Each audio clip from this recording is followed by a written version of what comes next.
अधिक मास की कथा। अध्याय 6। पुरुषोत्तम मास महात्म्य कथा। अध्याय 6। नारद जी बोले, भगवान गोलोक में जाकर क्या करते हैं? हे पापरहित, मुझ श्रोता के ऊपर कृपा करके कहिए। श्री नारायण बोले, हे नारद पापरहित, अधिमास को लेकर भगवान विष्णु के गोलोक जाने पर जो घटना हुई वह हम कहते हैं, सुनो। उस गोलोक के अंदर मणियों के खंभों से सुशोभित सुंदर पुरुषोत्तम के धाम को दूर से भगवान विष्णु देखते हैं। उस धाम के तेज से बंद हुए नेत्र वाले विष्णु धीरे धीरे नेत्र खोलकर और अधिमास को अपने पीछे कर धीरे धीरे धाम की ओर जाते हैं।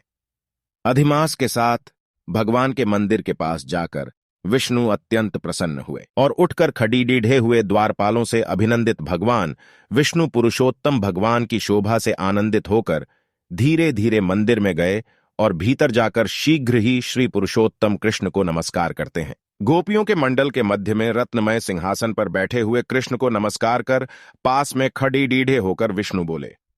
श्री विष्णु बोले, गुणों से अतीत, गोविंद अद्वितीय, अविनाशी, सूक्ष्म, विकार रहित, विग्रहवान, गोपों के वेश के विधायक, छोटी अवस्था वाले, शांत स्वरूप, गोपियों के पति, बड़ढ़े सुंदर, नूतन मेघ के समान श्याम, करोड़ों कामदेव के समान सुंदर, वृंदावन के अंदर रासमंडल में बैठने वाले पीतरंग के पीतांबर से शोभित, सौम्य, भौहों के चढ़ाने पर मस्तक में 3 रेखा पड़े डेने से सुंदर आकृति वाले, रासलीला के स्वामी, रासलीला में रहने वाले, रासलीला करने में सदा उत्सुक, 2 भुजा वाले मुरलीधर पीत वस्त्रधारी अच्युत ऐसे भगवान की मैं वंदना करता हूं। इस प्रकार स्तुति करके भगवान श्री कृष्ण को नमस्कार कर पार्षदों द्वारा सत्कृत विष्णु रत्न सिंहासन पर कृष्ण की आज्ञा से बैठे। श्री नारायण बोले, यह विष्णु का किया हुआ स्तोत्र प्रातःकाल उठकर जो पढ़ता है उसके समस्त पाप नाश हो जाते हैं और अनिष्ट स्वप्न भी अच्छे फल को देते हैं और पुत्र पौत्रादि को बढ़ाने वाली भक्ति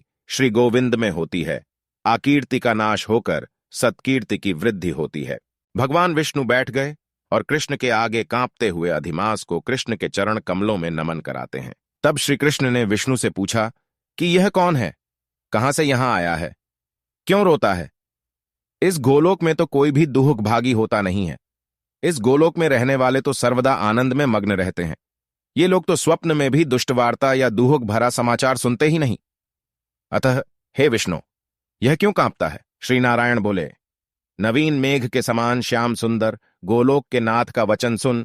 सिंहासन से उठकर महाविष्णु मलमास की संपूर्ण दुख गाथा कहते हुए बोले। श्री विष्णु बोले, हे वृंदावन की शोभा के नाथ, हे श्री कृष्ण, हे मुरलीधर, इस अधिमास के दुख को आपके सामने कहता हूं, आप सुने। इसके दुखित होने के कारण ही स्वामी रहित अधिमास को लेकर मैं आपके पास आया हूं। इसके उग्र दुख रूप अग्नि को आप शांत करें। यह अधिमास सूर्य की संक्रांति से रहित है, मलिन है, शुभ कर्म में सर्वदा वर्जित है। स्वामी रहित मास में स्नान आदि नहीं करना चाहिए, ऐसा कहकर वनस्पति आदिकों ने इसका निरादर किया है। 12 मास, कला, क्षण, अयन, संवत्सर आदि शेषवीरों ने अपने अपने स्वामी के गर्व से इसका अत्यंत निरादर किया।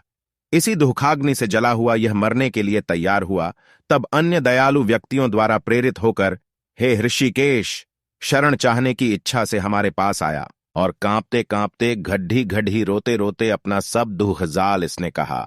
इसका यह बड़ा भारी दुख आपके बिना टल नहीं सकता, अतः इस निराश्रय का हाथ पकड़कर आपकी शरण में लाया हूं। दूसरों का दुख आप सहन नहीं कर सकते हैं, ऐसा वेद जानने वाले लोग कहते हैं। अतएव इस दुखित को कृपा करके सुख प्रदान कीजिए। हे जगतपते, आपके चरण कमलों में प्राप्त प्राणी शोक का भागी नहीं होता है, ऐसा वेद जानने वालों का कहना कैसे मिथ्या हो सकता है? मेरे ऊपर कृपा करके भी इसका दुख दूर करना आपका कर्तव्य है, क्योंकि सब काम छोड़कर इसको लेकर मैं आया हूं। मेरा आना सफल कीजिए। बारंबार स्वामी के सामने कभी भी कोई विषय न कहना चाहिए, ऐसी नीति के जानने वाले बड्डे बड्डे पंडित सर्वदा कहा करते हैं। इस प्रकार अधिमास का सब दुख भगवान कृष्ण से कहकर हरे कृष्ण के मुख कमल की ओर देखते हुए कृष्ण के पास ही हाथ जोड़कर खड्डे हो गए। अरश्य लोग बोले, हे सूत जी, आप दाताओं में श्रेष्ठ हैं, आपकी दीर्घायु हो, जिससे हम लोग आपके मुख से भगवान की लीला के कथारूप अमृत का पान करते रहें। हे सूत, गोलोकवासी भगवान कृष्ण ने विष्णु के प्रति फिर क्या कहा और क्या किया, इत्यादि लोकोपकारक विष्णु कृष्ण का संवाद सब आप हम लोगों से कहिए। परम भगवत भक्त नारद ने नारायण से क्या पूछा?